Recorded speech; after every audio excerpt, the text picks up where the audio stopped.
And we are live with our 59th installment of Nansen Office Hours. GM, thank you for joining us today. Drop your GMs in the chat, please. My name is Alex. I'm the co-founder and CEO at Nansen, also known as the Token God.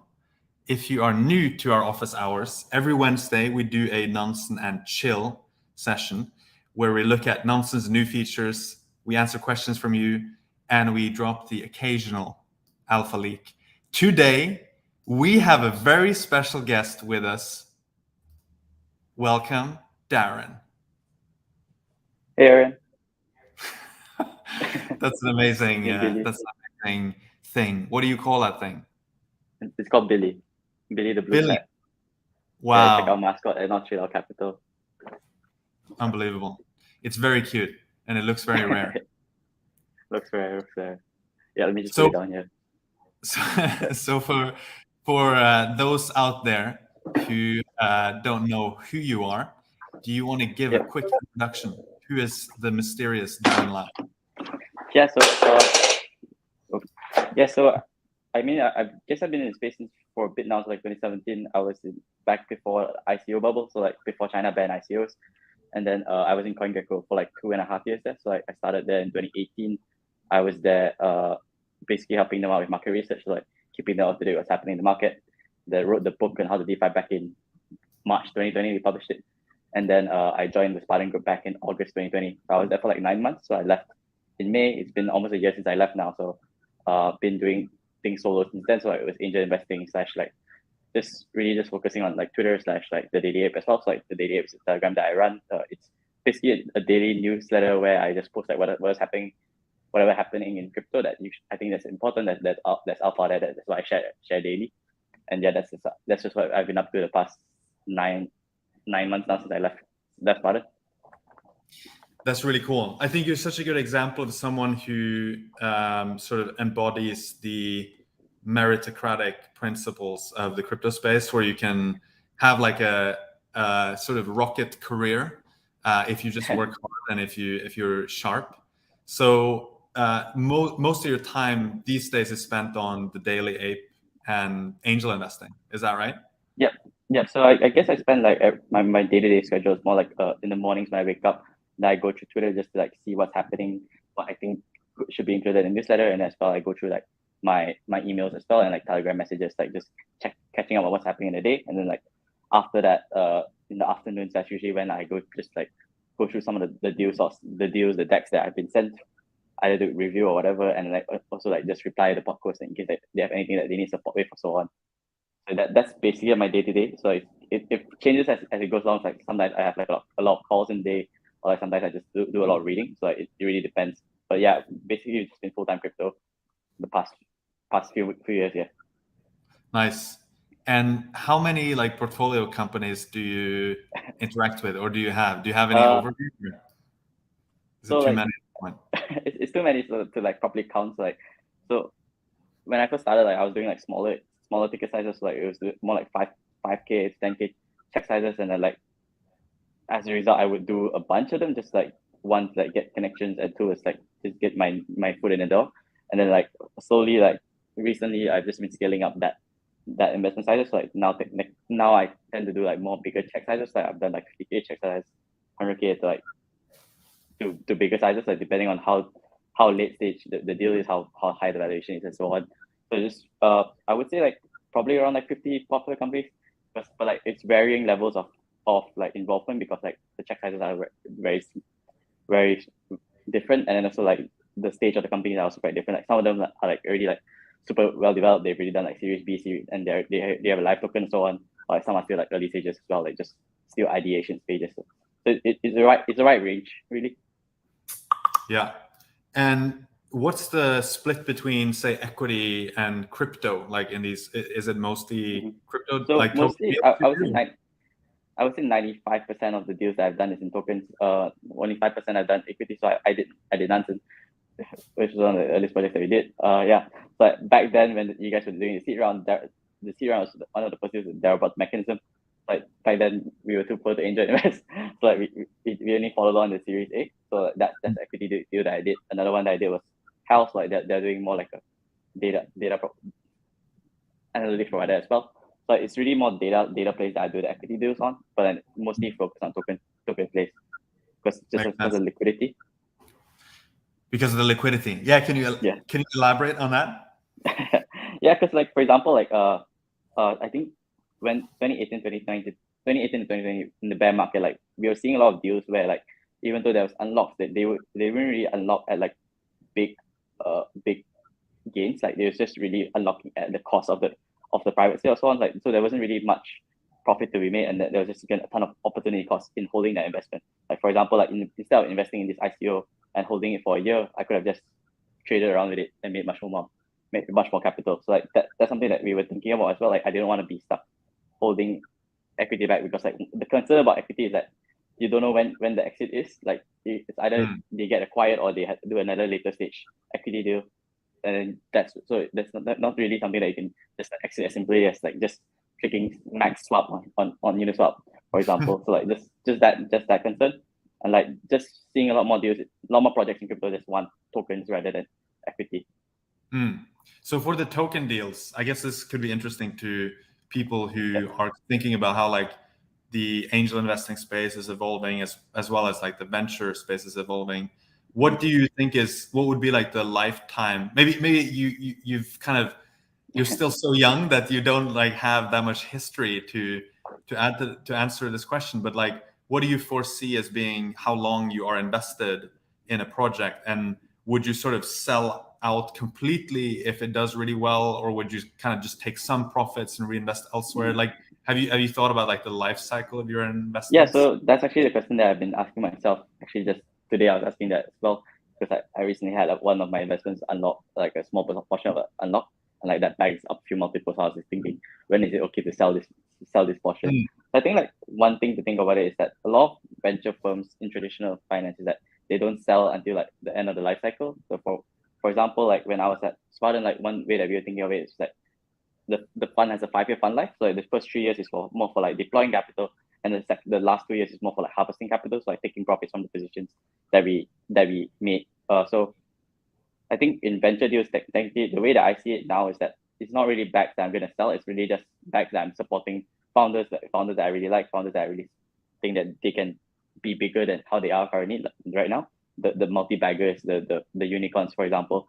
So I don't mind holding them, and like the way that I've seen the mindset that I've taken towards venture position is that I only sell it if I need the capital to like reinvest into another deal, or like if I just want to like take profits because I think like it's too overvalued right now. So like we've seen some deals, for example, that like when a token goes live, then it instantly goes to a few billion valuation, but like the product is not live, just the token is live. So it feels a bit overvalued at that point. So I feel like at that point it's okay to sell, just like don't paint like a big ass candle that goes down. Of course, like that's my principle, I guess. Like if I ever do exit the position, I try not to like nuke it like more than 2%, just because of like that's not a nice thing to do to your team. And like I also try to be transparent as well. Like I think teams are generally they also understand like high valuations will make people want to TP as well. So like they don't hold it against you, as long as you're still supportive as well. So I do try my best to like be as supportive to the team as possible. Like even if I don't have any position in that token anymore, I still try and help them out as much as I can. Makes sense. And because we're on the Nansen office hours, I have to ask you how do you feel about transparency with your own investments, like when it comes to angels? Like do you have like a publicly known address, or maybe I should check this myself before going on here, but basically do you try to mostly, and if you don't want to reveal some of the stuff, that's fine as well, but some people are like happy to be 100% transparent. It's like one main wallet they invest from, and it's almost like that's like a way to signal that this is a strong project they're investing in. Other people want more privacy in their investments they do. Like, how do you think about that? So one thing I think about it is that personally, I do have like a public wallet where I used to like test out protocols. So that my own public ENS is darren.ltf.eth. So like I just do like testing out like new products using that, like whatever that I want to try out. Like if there's like a social token or whatever, then I'll just mint it from there or whatever. So it's really just to like try out something publicly. But then like for my personal investments, like introduced, it's more of a private wallet. So sometimes I just spin up a new address, or I just use the same address that I've been using the past few days. But I don't publicize it because like one, like I'm doxxed, so like I am concerned about range attack sometimes. But like at the same time, like because of also like tax considerations as well. So like, I'm worried that one day the government's gonna like, hey, you didn't pay taxes or whatever. Yeah. But that's one of the reasons why my wallet's unpublic. Besides my ENS, and then another one is just because like I feel like sometimes with like big Twitter accounts, like sometimes if someone with a big Twitter account following, like he promotes a coin and then the coin goes down, then he'll get a ton of like shit like thrown at him, like people just like be very angry at him and so on. So like that's something that concerns me as well. Like if I ever take a position in a wallet that's public, and then like let's say I dump this token, then like people might get angry or whatever at me, and especially since I'm doxxed as well, so that does pose some security concerns as well. Yeah, fair. That makes sense. Okay, this is of course the Nansen office hours, so we should probably start poking around in sure, Nansen. Maybe I can ask you. I mean, let me bring up my own screen here for a second. So let's see if I can actually get Nansen up and running. I'm going to open up a new window here. Let's see. Share screen window. There we go. So maybe now I'm going to go to Nansen, of course. Maybe you can tell us a bit about like how have you used Nansen? So we're not looking for necessarily like a tutorial on how to use Nansen. Just curious to hear like how does it fit into your flow with regards to information and research and So I think my way of like doing things is a bit more different. So like generally my first thing that I look at every day is Twitter. So like going through news for the channel. So like from there, like if I find a project that's being talked about a lot, then I will tend to look at what's happening there. So for example, like if, let's say like recently, you can go to Zephram's Twitter. Actually, I can share my screen too. How do I share my screen? You want to swap? Yeah, sure. No worries. Remove screen. Let's see if I can bring your screen on. It's a good idea to share the window, a separate window, so that you don't have to share like your entire screen. I can share the tab. Yeah. I'll just share the tab. Yeah, or just the I would do the window, because then if you need multiple tabs, it can be quite nice. Sure. Give me a moment. It's not showing up. Weird. If you just share, oh wait, maybe I have to remove my own stop screen. Let's see. Okay, let's try now. Do you have to? We should have tested this before. Maybe you have to do something. Let's just share the tab for now and see how it goes. There you go. See my Twitter? Yes, can see your All Twitter. right. So like for example, like so when I was doing the channel, like one of the things that just happened recently was Zephram tweeted about Timeless. So I don't know if you saw that as well, but like Timeless basically this new AMM that he's been working on. So like, given that it's a new project, sometimes people will be thinking like, is this guy raising capital for this project, or is this going to be a new token completely? So like when you read it as well, like you can see that yes, redacted holders will benefit. So like what this means is that before this, Zephram was basically building up 88 MPH, which is a token that's live already. So like the 88, what he means by this is that MPH holders will benefit from this Timeless launch. So given that I want to check out, so like I know already that I know then that MPH holders will benefit. So like I'm going to check out how does MPH look like then. So for example, like I'll just go to token god mode, and then I'll just type MPH, and then I'll just see like I'll first look at like what are some of the holders. So like looking at if there's any. I think maybe they did like a token swap for MPH, right? So you have to look at MPH new or something like that. There might be two separate ones there. Okay.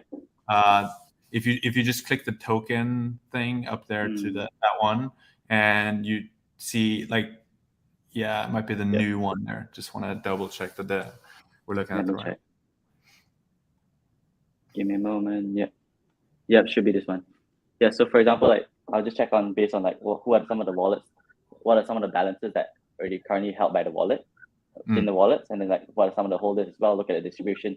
So like, given that this is an old token as well, it's not a new project. Like it's been live for a while. It was chilled heavily back in DeFi summer as well. Like if you see it, it's like most of them are like longer term back holders as well. So like the distribution of addresses are more skewed towards older holders, like 1 to 2 years holders rather than newer holders. So that means like there's not much speculators right now. These are really just like back holders that are either down massively or like they're just really strong believers in the project. So that's something that I look at in projects as well, like seeing how the distribution of the holders are.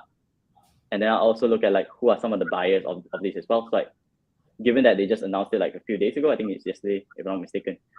So I just look at who are some of the people buying this token, and like see if there's any notable wallets. So like for example, like this guy's probably interesting, like he's a legendary NFT collector. Yeah, then I'll just see what are the bags does he have, like does he have a good track record and so on. So like just to see like who, this just basically helps me see like who has token supply that they can possibly dump on me, and like if I'm hardworking, I can also like see whether what's the cost basis of these tokens as well. Yeah, makes a lot of sense. Yeah. So for example, like if you look at this as well, like the price is pretty much bottom. Like it did have a peak like a while back in October, but like it's basically been ranging around this area since then. Yeah. Yeah, that's one way that I use Nansen as well. Nice. And how much of your time is spent on like say DeFi and tokens versus like NFTs, for example? I would say most of my time is really just still spent on DeFi. So like NFT Wave, like I know you guys launched NFT Paradise, but NFT God Mode as well, like very early on. But like I was always very bad with NFTs. Like I could never, like everything that I minted would just go to zero, and like everything that I bought would just end up going to zero too. So like there was this. So like for example, like Azuki's, the other ones getting hyped right now. Let's go look at Azuki's.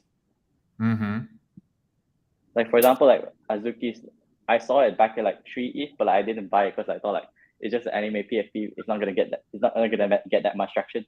But right now it's like what, 15 ETH maybe, and like I'm like down horrendous there. Yeah, I was in the same category. I saw Azuki, a lot of people excited about it, and I thought, oh, I missed it, and then I ended up buying one a few days ago. And the thing is like 12 with Azuki is like there were previous attempts at anime PFP NFTs, but like they didn't really take off. It's just only Azuki that has gotten a lot of traction, which I'm still trying to think of why it is this the case. But like I do like the art. It reminds me of one of the manhwas that I like, solo leveling. So like that's one of the reasons which attracted me to it as well in the first place. I have to say it's like one of the best looking projects in my opinion. Like they just look really good. I think the art is like really. And then you buy a cat one, but then like. Exactly. No, go ahead. Like who is buying it is like the other piece, right? Yep.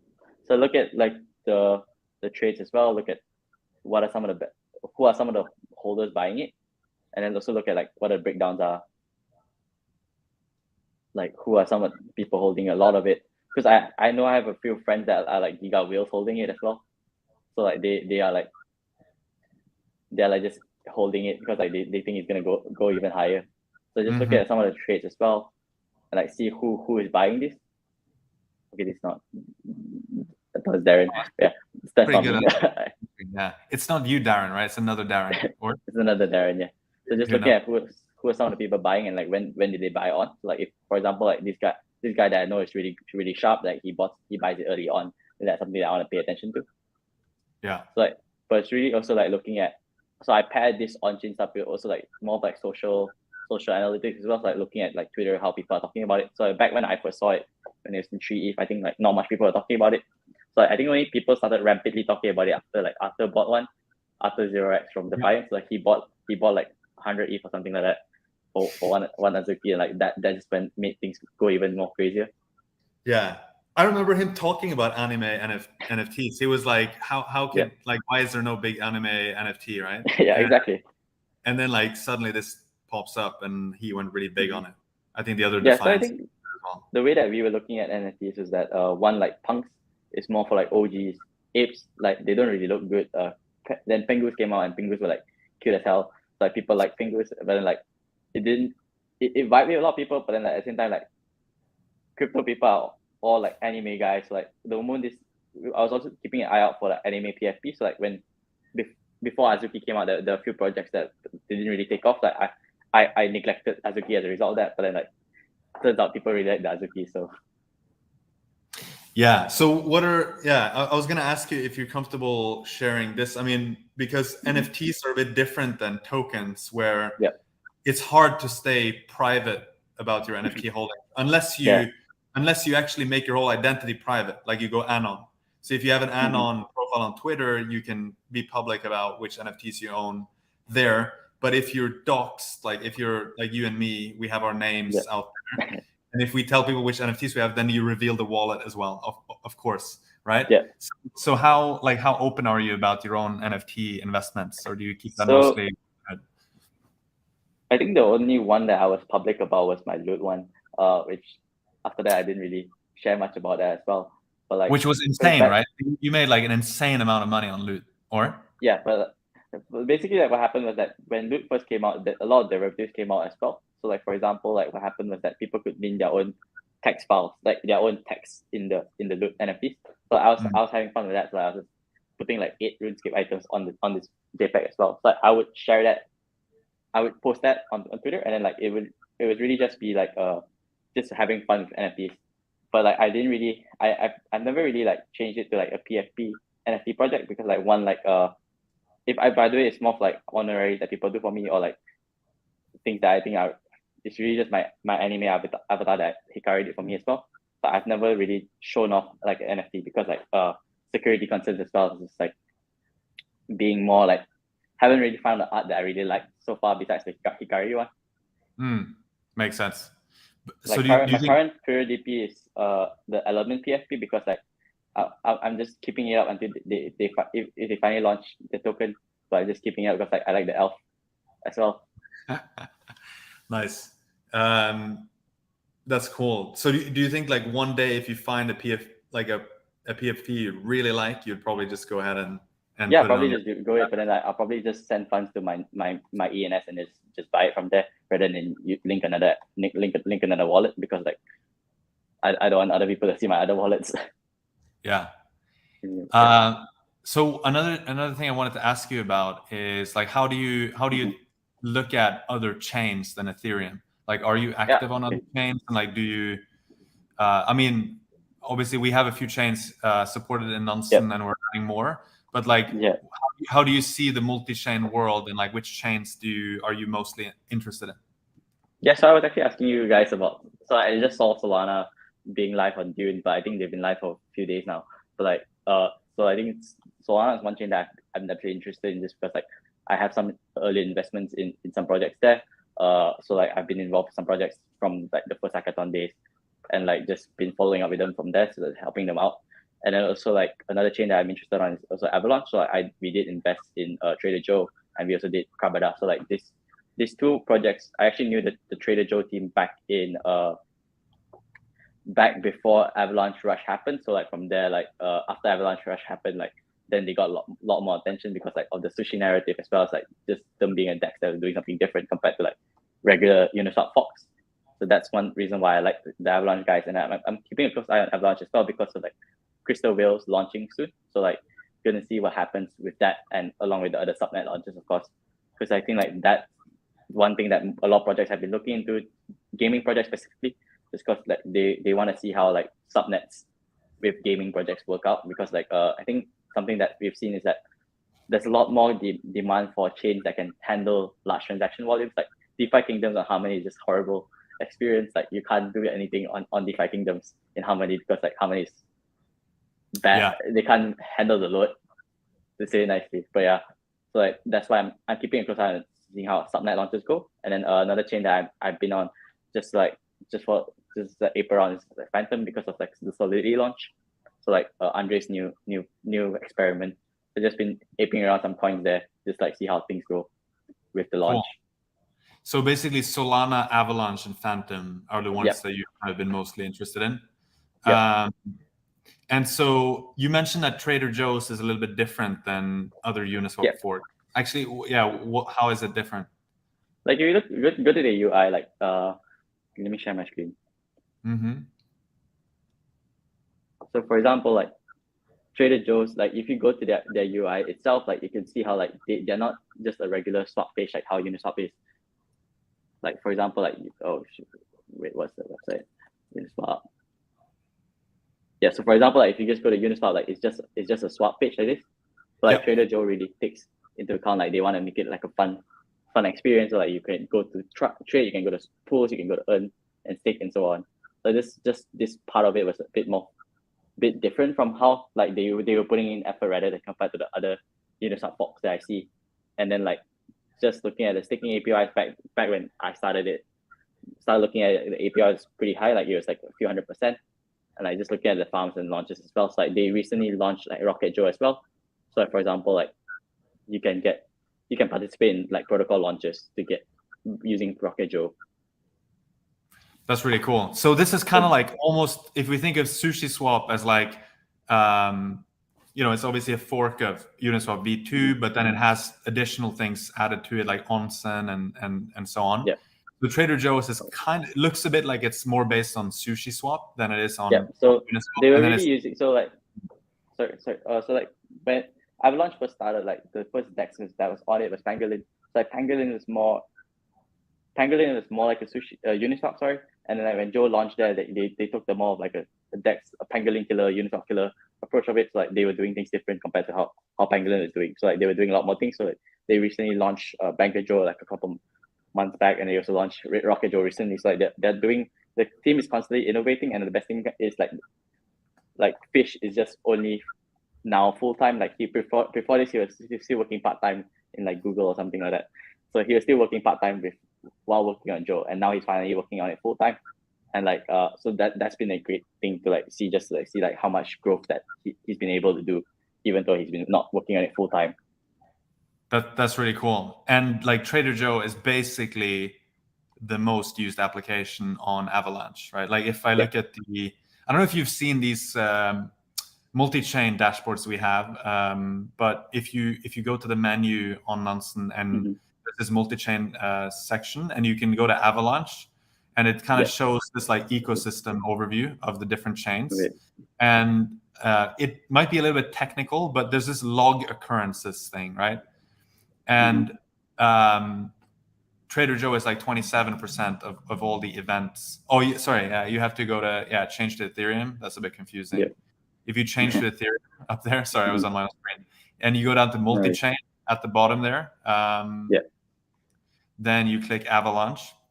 Here we go. And then Trader Joe is like one of the biggest good ones. like user testing here so the team can see. But yeah, Trader Joe is like the big one, right? It's like 27% of all the events submitted. There are a few other. I think you mentioned Crabada as well. Is like listed as basically third, or even you could say it's the second biggest project, because Wrapped AVAX is just like Wrapped Ether equivalent of that, right? So there's unknown. So what's the deal with Crabada? Like I've obviously heard a lot about it. I was supposed to have drinks with some folks associated with that, but I couldn't make it that day, unfortunately.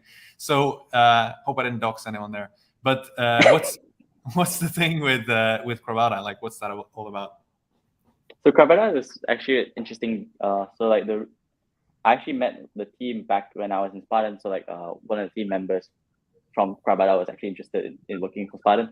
So like, but then ultimately we decided to go with someone else, and then he decided to go do something else instead, and that turned out to be Crabada. So like I was reconnected with him like a couple months before Crabada's launch, because like one of my other friends was aware of the team. So like I don't want to dox people, but so like he knew the team personally from like earlier days, and so he reconnected me with them again and just said like they were working on a gaming project. And then like in the earlier days we were actually debating with them which chain to launch it on, and ultimately they wanted to do Avalanche because of the subnets. So like Crabada's approach to it was a different take to things. So like for example, like back then when they were first raising, the only game that was like really active and had like decent traction was of course Axie Infinity. And like the thing is about Axie Infinity is that it's more of like it's a very grindy game to like earn SLP. So like you have to like constantly click what cards you want to use. You have to like go through your adventure mode, go through your PvP arena mode. So like there's a lot of battling, a lot more manual input on it. So like Crabada was doing a more two approaches. One was the idle game approach, and one was the PvP approach. So like they did the idle one first. They launched with the idle one. Like after they launched their token, like I think a week later or something, they launched their game. So like the idle game has been going on pretty well. So like people can basically go as a scavenger, or they can go like a raider not sure what the terms are, but like basically you click a button and then you come back in a few hours later to like see whether you get resources, and like in the meantime, while people are getting these resources, you can also choose to attack these people. So that it's idle gameplay. So I don't know whether if you played a game called Mouse Hunt back in like the old Facebook days. But basically but it sounds I kind of get the concept, yeah. Yeah, so basically it's way less intensive. It's just clicking a button and coming back to it a few hours later, a while later, just to like check out progress. So like it's like DeFi with like extra steps a bit. But like just wanted to see if that approach will get traction, if that approach will get like players to come in, because like I don't think the future of gaming is just gonna be clicking buttons, but I want to see like what other advances there were. So that's one of the reasons why we backed Crabada team. Like they were very quick to like constantly feedback, constantly update us on what they're doing. So like they're working on a lot of things right now, and I think that's something that I'm keeping a close eye on, because like some nets are launching soon, so I want to see how they do it with the full launch. Because like I think someone, my friend on Twitter, not Ezzy on Twitter, he's like earning a ton of money from Crabada as well. So I think like there's a ton. It's very lucrative as a Crabada player, but at the same time, like the cost of getting started is quite high. It's like $3,000 to like get started. But like the team is working on implementing things to like allow people to go in with like cheaper buy-ins. So like they're working on doing like a lending place where you can rent crabs from people. Yeah, that's like kind of this analogous to the concept of scholars in Axie, right? Yeah. So where the entrance cost as well. Like initially it was maybe $6 to get started with Axie, right? And then now it's, I don't know, 600 or more if you want to get a full team. Yep. So you get this like natural lending market, which is pretty interesting. I find it fascinating in Axie though that there isn't still like a really kind of DeFi native or crypto native way to lend out your assets to the scholars. You just have to like create a different account and like give them access to that account and some stuff like that, which is, I don't know if you've done that. But the other thing that came to mind when we were talking about Crabada is it sounds also a bit similar to something called crypto unicorns on Polygon, which is also so that's something that I've been definitely looking into as well. Like that's probably the only thing that I have on Polygon right now, actually. Crypto unicorns. So like I have a few NFTs, a few crypto unicorn NFTs, and like every 24 hours I have to like send them into the dark forest and then like get it out again every 24 hours. It's a bit annoying for like my friends at Huga. They did like this tool to help you do it for you, but like I haven't set it up because I'm a code part, so I don't know how to use the code at all. So I've been meaning to figure that out, but like for now I've just been like clicking a button every 24 hours. Yeah, it's pretty funny, right? Because I mean, I guess your kind of investing career really kicked off in like DeFi summer. Yep. Is that accurate? Like with YFI? Yep. So it started off with like YFI, NXM, so Curve. So I have to say, like, it does feel a bit like you had 2020, it was like DeFi. And in a way, what we were doing back then was also a kind of game. It was like a really boring looking game of just kind of aping into pool 2, not understanding what's going on. But there were so many hoops you had to jump through. And the first time you did it, it was extremely confusing. But that's kind of like part of the whole game, right? You have to like figure out. The game is just finding out what to do, finding out how to take it, finding out. Like that, that's the beauty of it as well. Like at one point, like I was like going through, like just sticking through Idioscan rather than going through the UI. And that's also something that you learn as well after you ape in a lot more things. So like, that's really the early stages of DeFi, I guess. Like, so back when we first started, like it was really just Curve earning like 5%, 6% per APYs on Curve back when we started. And like even back then we thought like, okay, 5% is so good. But now when we see 5%, it's like, man, who needs that? Exactly. With a 7.5% increase in consumer price index, right? That's not so attractive anymore. But so it started as like this kind of really boring, silly, convoluted game, and then you had like NFTs, which were in 2021, which was the big wave, right? Where you didn't really have any gaming component besides Axie Infinity. Like most NFTs were just kind of profile pics, and you would buy and sell them on OpenSea. And it feels like with Crabada and like crypto unicorns, there's some kind of convergence of these two things with like DeFi and the Web3 kind of gaming or Web3 NFTs and all that stuff. They're like converging where you get kind of convoluted financial games, but it's more entertaining at least than it was like in the YFI days back in 2020. Like, Yeah, because do you, now you're introducing more like raffle systems as well. Like you don't know what kind of loot you'll get after you get up from the yes. dark forest, for example, and like it just gives it more like a more fun kind of way. Like it keeps you engaged longer. Like for example, like in YP, yes, I was getting tokens every few blocks, but like at the same time, like that's not exciting. I want to see whether I get a luck to like get this super rare item or whether I don't get this super rare item or not. Whether I just get a common or whatever. So I think like definitely this evolution of like GameFi has been more fun to like keep an eye on, like, and like as a result, like just really seeing how projects do it, because I think like it's still very early stages when it comes to games. Like my friend was saying like how like right now like the best gaming projects aren't even raising now. They're still being ideated, they're still being thought of, they're still being developed, for example. Agree. So how do you view that space as an angel investor? Like, do you actively invest in games? Do you invest in like gaming infrastructure? Like, are there other ways to So think about so back in the earlier days, like before GameFi really exploded, like I did invest in a few games. So right now, so for example, like Ember Sword, I did Ember Sword, I did Orrery, I did Nyan Heroes, Mavias, Guild of Guardians, so on. So I did a bunch of them. So like but recently I've stopped doing games. I've also stopped doing guilds as well because like I've already invested in two guilds, YGG as well as Merit Circle. So every time I do see a new game, then I just forward it to the team at Merit Circle or YGG, just because like I feel like I already have enough gaming exposure myself, and then I also like invest in like the tools for gaming, so like infrastructure wise. So for example, like I've invested in Breeder DAO. So Breeder DAO is more interested in like doing the supply side of things. So for example, like if let's say like you want a crypto unicorn that is specialized in doing A, Breeder DAO can help provide you this unicorn. So it's more like fulfilling the supply side rather than the demand side for players. For example, like if a guilds have a ton of players, but they need a ton of axes to play. So like Breeder DAO will supply all these axes for the guilds and for the games. So that's one thing that I invested in. Another thing that I invested in is also a backlist. So like backlist is helping more to like appraising for NFTs. So like that's actually something that's pretty interesting. So I've gotten a few normie friends to like look into how a backlist does their appraising, because like I think like that's a pretty interesting concept as well. So like it really helps people like think of a price for their illiquid NFTs, but at the same time, like you also get a payout if you're close enough or whatever. Like it's a good, so like just investing in the tools now rather than investing in straight up games, because I feel like one, I invested in too many games already, so I don't want too much conflict there. Two is that there's only so many games that people can play, so I want to be concentrated in the bangers that I believed in early on. that? Yeah, that makes sense.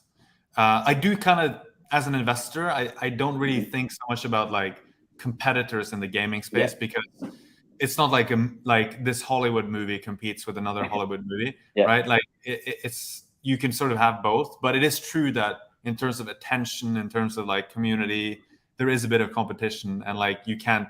There's only so many hours a day you can dedicate to this stuff, right?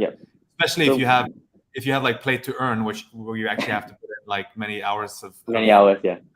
So I think my friends are putting in like 3 to 4 hours in actually a day or something like that, just like grind out that SLP. Back in the boom. So by the way, so Baltus in the comments is saying that an Axie team used to be $600, but now it's only 100. Cheaper. Yeah, now it's cheaper because of the boom and the bust. Yeah, and he's also saying that Ether Orcs and Cyber Kongs are also good examples of GameFi, where you have DeFi meeting like games in a good way. But so to anyone watching this, if you have questions for Darren, you can drop them in the comments, and I'll try to keep an eye on the comments here as well as we go through. So like what are some things that you're excited about these days then? Honestly, I haven't really been investing in the primary side of things like much, because like I've been seeing a lot of similar projects. So I don't know if you saw, like I tweeted this earlier today in reply to Jason's tweet. Like Jason was saying how like he's seeing a lot more projects do like DeFi for normies, simplified DeFi and so on, like that kind of project. So it feels like I've seen a lot more deals for that. So like people are trying to make like DeFi for normies, DeFi for idiots, basically, which where they're just putting in the UI and then they're just integrating all these DeFi protocols. So I've seen a lot more decks for that. I'm seeing a lot more decks for DAO toolings as well.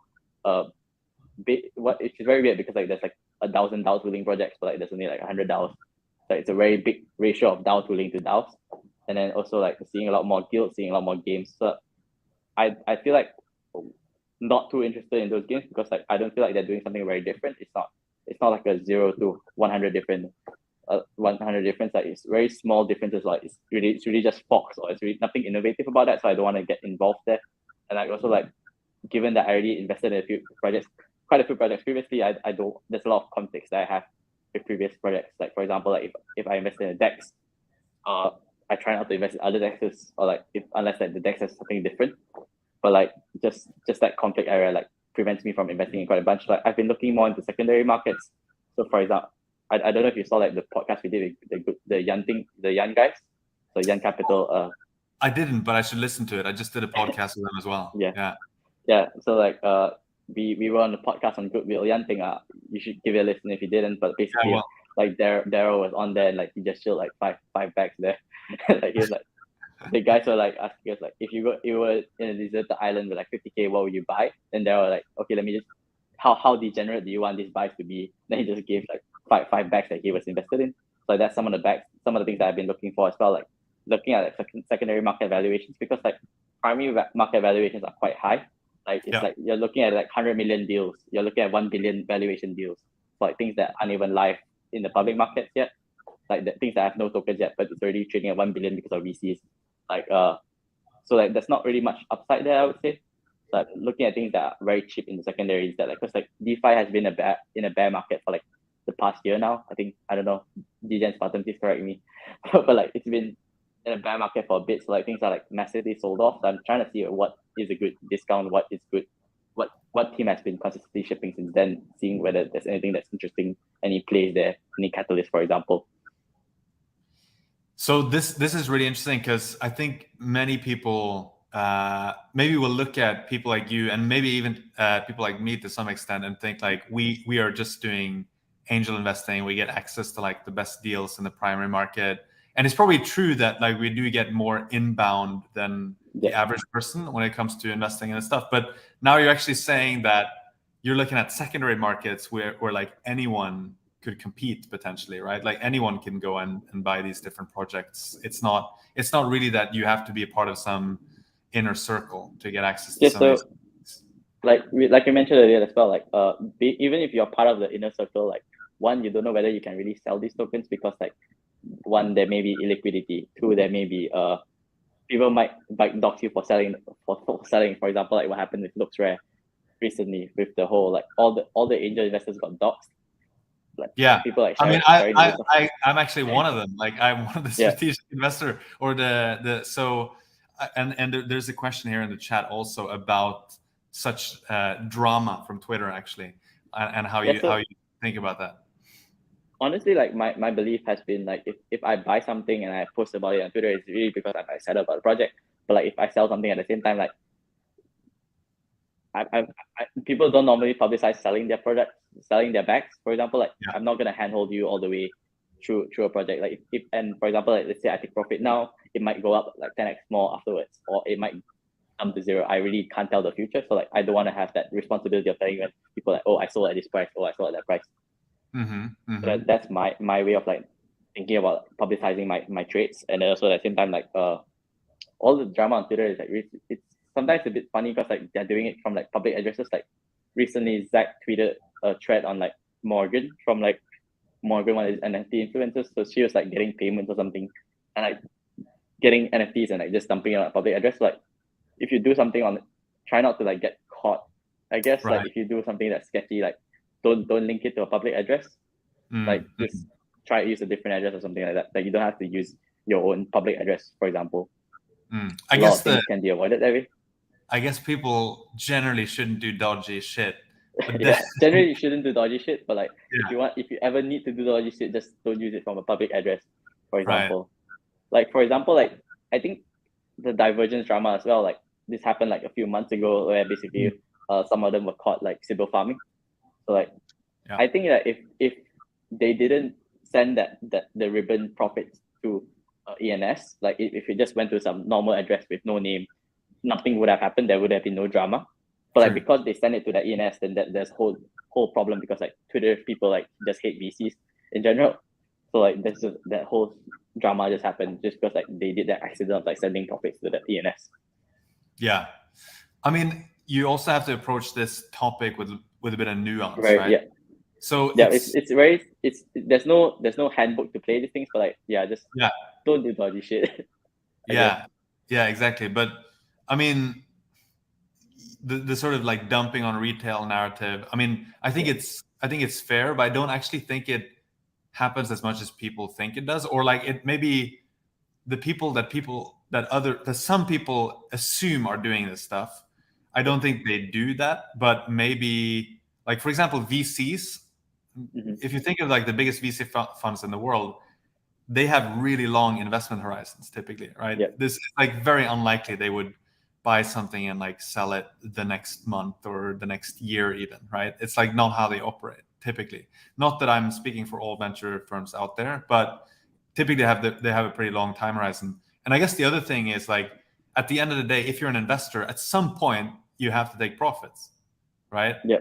If not, I mean, you could hold forever if there's some kind of like DeFi protocol where you can just collateralize all the assets and like borrow from it and live off of that for the rest of your life, in theory, right? But at the end of the day, most people have to take some profit. So at what point is it okay to take profits? Yeah, so that's something that's very nuanced as well. Like if my bag is up 150x, am I still not allowed to sell? Like if it goes up 150x and then it goes down 90%, like am I only allowed to sell then? And like even if it does a negative 90%, like then people just call me up for dumping, but I didn't dump at all. So it's a very nuanced thing, definitely. So like I think one of my friends has a very interesting approach to it, like a DCF god on Twitter. So he's like saying that if I ever do an angel deal, I'm only gonna sell if other angels sell on me. So so that's one of his approaches. Like if other investors are dumping, then he's gonna dump. Or like if this team proves to be incompetent, then he's gonna dump. That's what his approach to it is. But at the same time, like Jason also did a good blog post, Substack story on like VCs. So for example, he said that there's a few VCs right now. Like one is more predatory, and one is more like help you there for the long term. So like try and identify which are these VCs that are like, just because one VC is very predatory doesn't mean that all VCs are predatory. Like some just really want to help grow the project. Some just want to extract profit from the project. 100%. And I think like as a founder, it's much more important how your investors treat you if things get tough, right? Yeah. So I guess that goes a bit against what DCF God would say. Like if people start dumping and like everyone else starts dumping your token as well, that's not great. As like the founding team. So it really depends on like the relationship with the team as well. Like so I try to be there for the founders that I invested in. Like if there's anything that they ask for, then I try to be as helpful. Like for example, like even LooksRare, like I did invest in LooksRare as well. Like what I do for different projects are very different. Like LooksRare, for example, is every time I see something that OpenSea is being shit on Twitter, or like LooksRare is doing something wrong, or like LooksRare could be improved on, then I just send it to the team. I was like, hey, look into this, hey, look into that. So every day I spam it with like messages, because like there's a lot of problems with LooksRare and OpenSea. So every day I just spam it with messages, and he's like, okay, let me look into it. It's really different the ways that I think there's all kinds of value that you can provide. So it's really just seeing how helpful you can be, because like at the same time, like you don't want to be too annoying to these founders too. Yeah, I mean, I think also, when is it okay to sell? I think definitely when things are going really well, it should be totally fine to sell. Yeah, it's better to sell it when it's going up rather than when it's going down. Like just in terms of like narratives and like just traction, I guess. Like for example, like my token's already down 50% and you dump on me, some more like I'm gonna be angry. But if my token is up like 50% in a day and you dump on me, I don't really mind. Yeah, I feel like if I'm an angel investor and if your investment starts going negative, then you might as well just let it go to zero, right? In most cases. I mean, again, I'm not like I wouldn't claim to be a professional investor by no means, right? So don't take advice from me, but it just feels like if your project goes 100x or 1000x, taking profits there, and things are going well, project is delivering what it was supposed to, I don't see any harm in doing that. Yeah, there's no harm in that. It's just like people will just get salty because like at the end of the day, like people will still get salty because you made money and they didn't make money. So like that's quite toxic mentality, but like some people have that. Yeah. There are a few questions here. Let's see. Are we getting more not 3allow merch soon? So we're looking at that. No, we're still thinking of what we want to do a drop for, and like we're seeing how it goes. No plans yet. I feel bad not wearing mine because I have it. I think it was. I went to It's okay. yoga in mine, so I got all sweaty. I'm wearing a Yearn hoodie today, but I'm just holding this chunky boy instead. Oh so wow, it works. That's nice. You said your thing. I don't know what it's called. Billy, is that the name of the blue? Billy. Billy the blue cat. Billy the blue cat. So Yeah. is it some kind of animal? It kind of looks like an axie almost. It's supposed to be a blue cat. It's just like, you know, the bongo cat. So like there's this YouTube channel where like they have like this white bongo cat. I can show you. Give me a moment. Let me share my screen. We're also getting a good question here. A long question from Wasi Capital. What's up, Wasi? Basically are you able to multitask, or you can show the bongo cat first? Yeah, go for it. Yeah. So this, for example, this cat. Wait, where is it? So for example, is this the one you have a sticker? This is like the sticker you have, right? So it was originally this white bongo cat. So like, for example, like they do their own meowing version of a song. I don't know if you can hear the screen. I can. And then what happened was that Darren made it blue, and then he just added like the Uniswap max swap things, and then from there like we just made a whole sticker pack and everything of like this blue, really blue good cat. I like it a lot. It's basically our mascot, and then we added the McDonald's hat. They dropped me a moment. So yeah, we added the McDonald's hat because like everyone jokes about working for McDonald's when the market dies, and also like cause like we used to work at McDonald's before we could. So you forked bongo cat. So Billy is a fork of bongo cat. Yeah, Billy's a fork of bongo cat. Yes.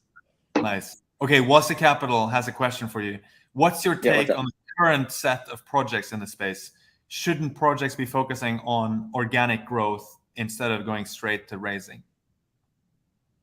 Yeah, so generally, like what I've seen here is that I think that projects right now, there's definitely a lot of hunger for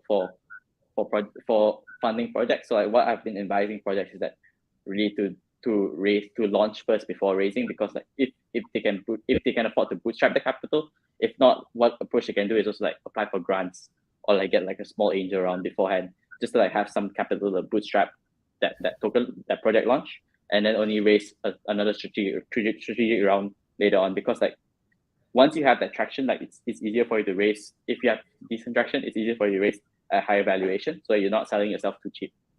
Another thing is that because like every fund now has like a huge war chest, so like they're happily to invest in like 100 billion projects. Even now, like they're investing like 1 billion valuation projects as well.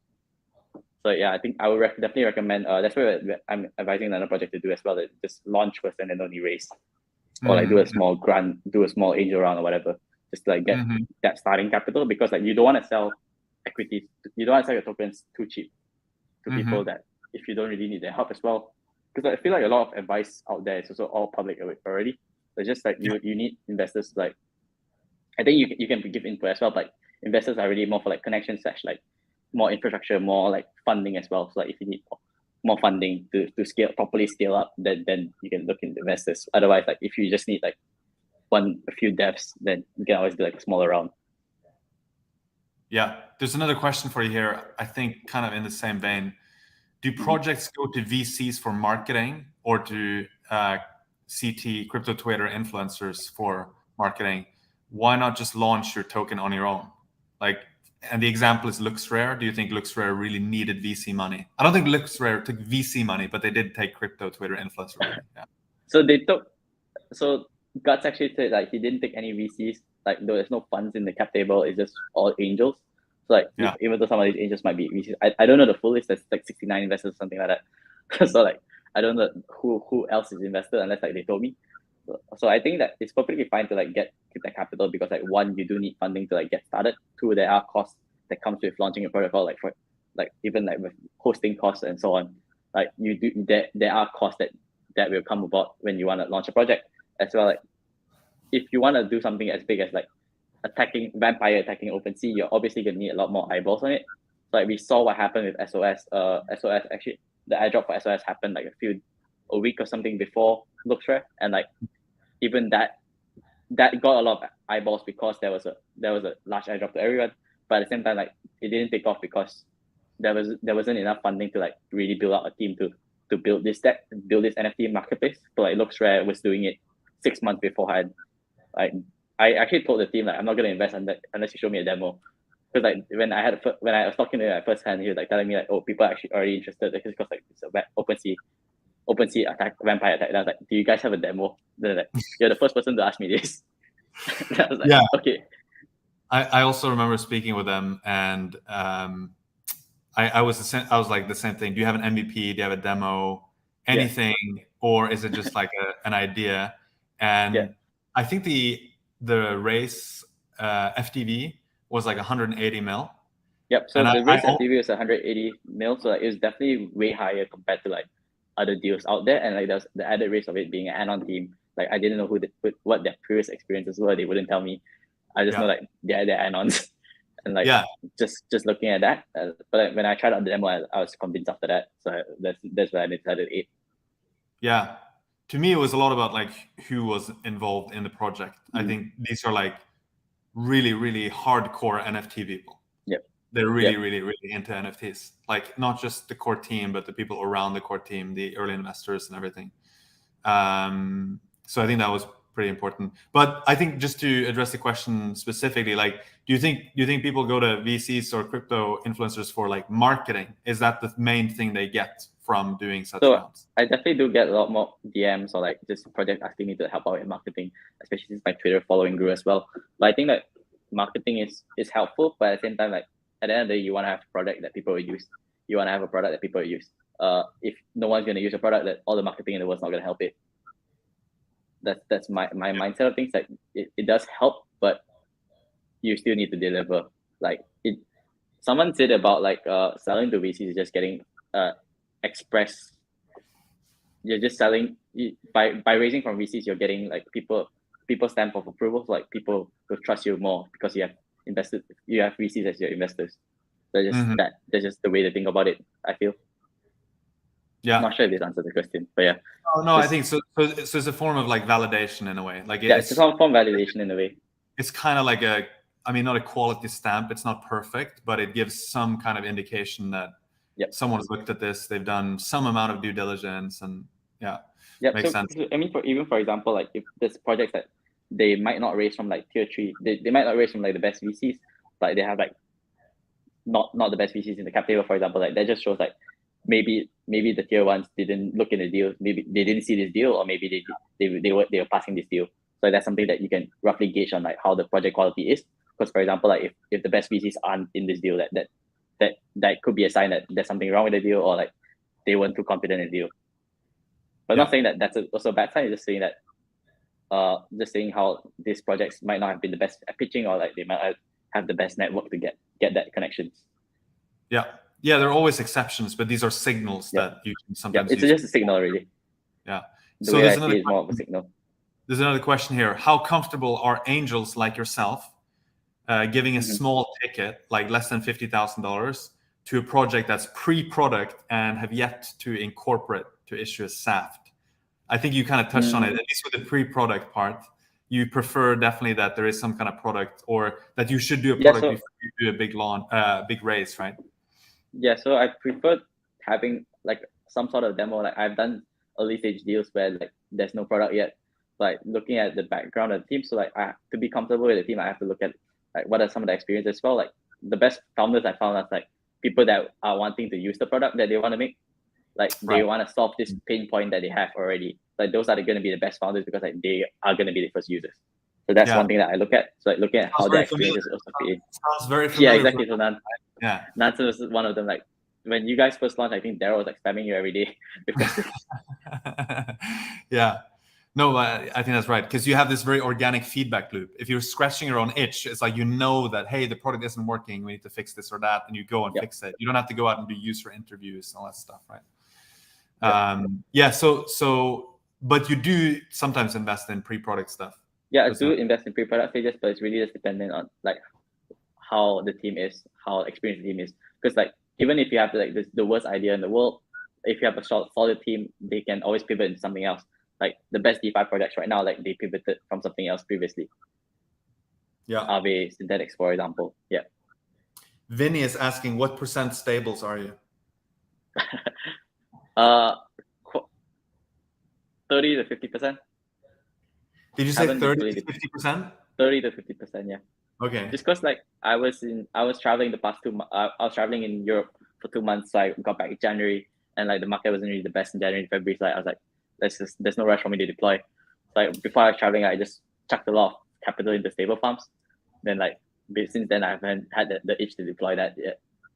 Do you have like a kind of go-to farm or a set of go-to farms for parking your stable coins, like, or do you always like try to deploy it into something that's new and has like super high yields? Yearn. Okay, amazing. Yearn's always the best place to go to, just because like I love the I team. feel like I love the vaults. I feel And like like we've I need the security. right. Yes, I feel like we've kind of skipped over talking about Yearn because I know you're also a Yearn fan, and I am too.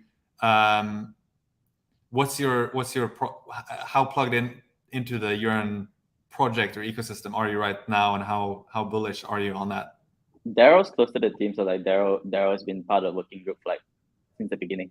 I've always been like Darrow's usually been the one handling that. So like I'm more of a supporter, just like being a user of the platform and like just keeping up to date with what is happening. So like back when they were first pumping out newsletters, like I was always helping to share all these newsletters. So like I've always kept track of like the updates, but like I'm not part of the working group that helps determine what's going on.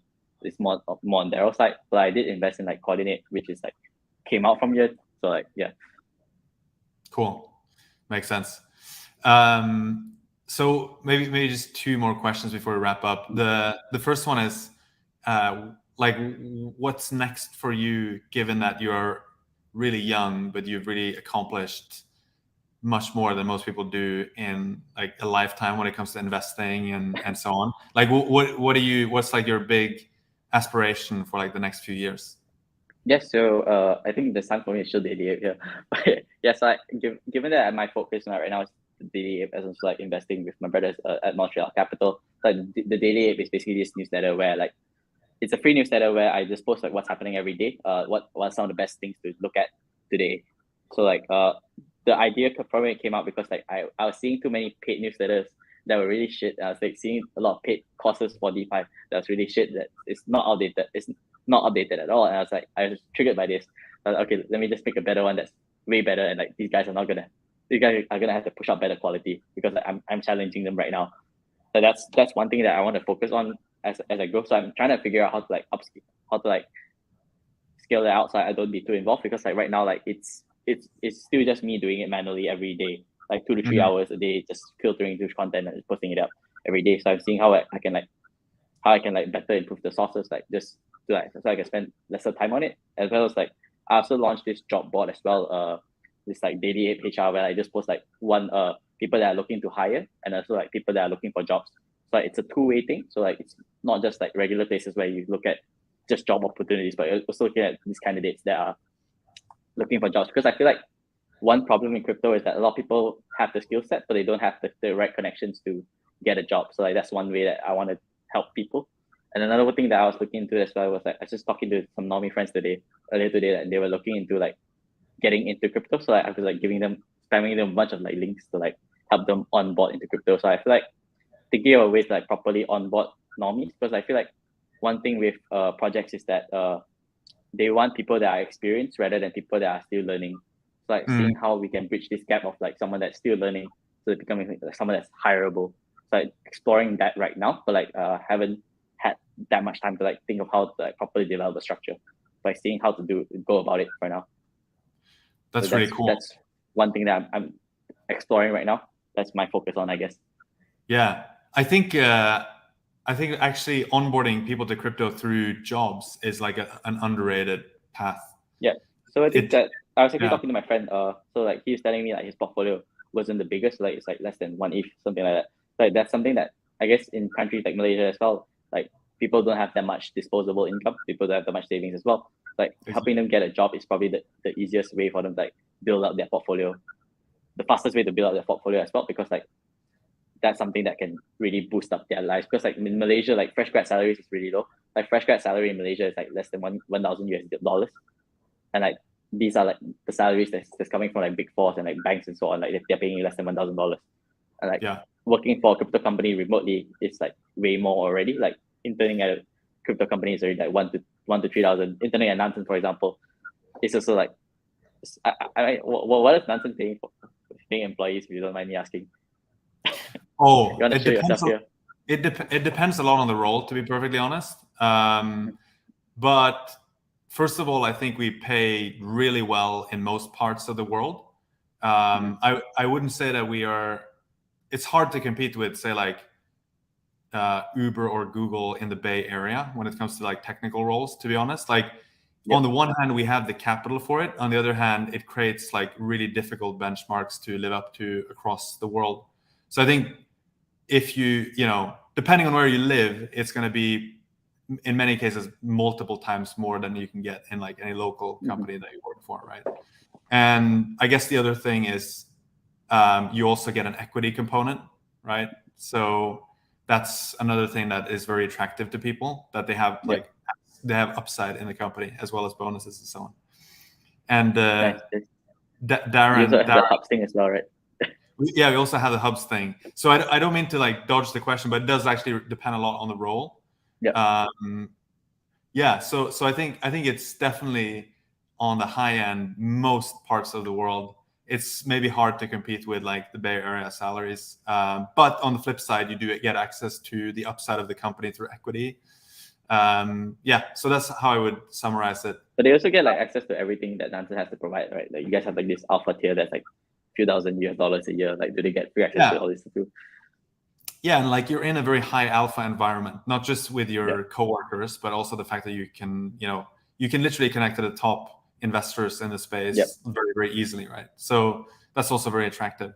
But yeah, so there was one more question I wanted to ask you, but you kind of touched on it, because I was going to ask you about your kind of aspirations long term, and then what's the main thing that actually that was the thing I want to ask you to wrap up. What's the main thing that people can be helpful to you? Like, are you looking to get more interesting deals to look at, or do you need interns, or like what's the thing that you need from the world? Like, how should people create value for you? So I think the most helpful way to be is if I ever miss something in the Telegram channel, like if I ever miss any news, because like the way that I see it is that it's really just that post daily is like my to-do list for the day, to look into. So like, if there's anything that I miss, if it's ever anything that you think is important to be put in as well, like feel free to just hit me up. Like I can't see everything. Like I'm just one person. I can't see what's happening in the whole of crypto. But I'm trying my best to like see whatever that is. So like if there's ever anything, just let me know. That's one of the ways to be most helpful to me. If you think that you're doing something that's way different compared to what's currently out there in the market, like if you're not doing something copy pasta of what's out there right now, like feel free to send me your deck. That's also something that's interesting. And then like just feel free to show me your backs as well. Like if it's a good shield, then I might ape into. And like regarding interest, like not looking to scale up right now, because like I still find it manageable, and like it's still something that I find fun as well. But that's looking to scale up is something that I'll explore probably in the future, but not in the near future for now. Awesome, that's great. Okay, there's one last question here. We can take that and we wrap up. How do you decide to invest in anon teams? Don't you have reputation risk if they turn out to be scammers? Yeah, so I did invest in like a bunch of anon teams actually. If you think about it, like I did like Alchemix in Spartan, I did Vesta, I did LooksRare as well. So like, it's really looking at the competency for the team. Like for example, like I think anons especially is that they have this thing to prove to. So like for example, if I'm an anon and I don't have anything to show you, then I'm probably not going to invest in you, because like there's nothing for you to show me. You're just telling me like an idea. But like, if you're showing me a demo, I'll be more convinced. Like I guess I'm more strict on DD when it comes to NFTs as well, because like I want to see what you guys are promising, what you guys are trying to do, and like also like try to make sure there's safeguards as well. Like if there's an anon team, then like introduce like multi-sigs, introduce like things that will make it harder for them to rug pull as well, and like if possible maybe see if I can get like a KYC or something. But like that last part is very difficult, so like I don't really bother with it. It's really just looking at what are the capabilities of the team, and what are some of the things that we can do to like mitigate as much FUD as possible from like people saying that these guys are going to rug or whatever. That's so, like, a really interesting perspective. If the teams aren't open to doing multi-sigs, then that's also another sign. Like, and you don't want a multi-sig that's just full of team members. You want like investors inside, or like other CT people or whatever.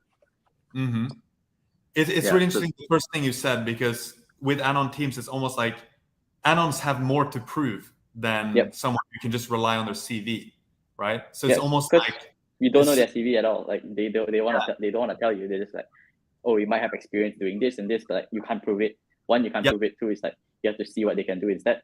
And like yes, there's a lot more scrutiny, especially like right now. I feel like the mindset of CT is that if anyone uses Tornado Cash, like you're an instant scammer because you use Tornado Cash. But, like the thing is, like people really value privacy as well. So like just because I use Tornado Cash doesn't mean I'm a scammer. Like I could just want to keep myself as anonymous because like I might come from a country that's not very supportive of crypto, or I might come from a country that I might be someone that I don't want my involvement to be known as publicly known. Yeah. But so in a funny way, this creates kind of a selection bias where maybe anon teams will have higher performance because they've had to go through a stronger filter to prove that they actually are capable. Whereas like others can kind of raise on their CV, but then they have no motivation or energy or really like skills anymore. They were just surfing through various different corporations and built up a CV, right? So in a funny way, you could have this selection bias with like anon teams being more successful as well. Jason was saying how like he in his early days he was looking at this project that was being founded by like ex-Goldman Sachs people, like super qualified TradFi people. So like that product had like zero traction after that, and then like this anon team that just shipped a project a week ago is like getting way more traction than they could even imagine. It's like, why am I even backing this docs on this? Exactly. Cool. I think we can wrap it up there. Thank you so much for joining us, Darren. It's been great chatting with you. Hope you can come back soon, and maybe there will be a surprise appearance from you in not too long. That's a wrap. Forward to that. Yeah. Thank you so much for joining. So that's a wrap for today. We hope you enjoyed the discussion. If you did, give our video a thumbs up and share it with your homies. And remember to subscribe to our YouTube channel. Turn on the notifications so you don't miss any alpha leaks. Subscribe to the Daily Ape, not to mention. Follow Darren on Twitter. What's your Twitter handle? Darren Lau TF. Darren Lau TF. Yep. Amazing.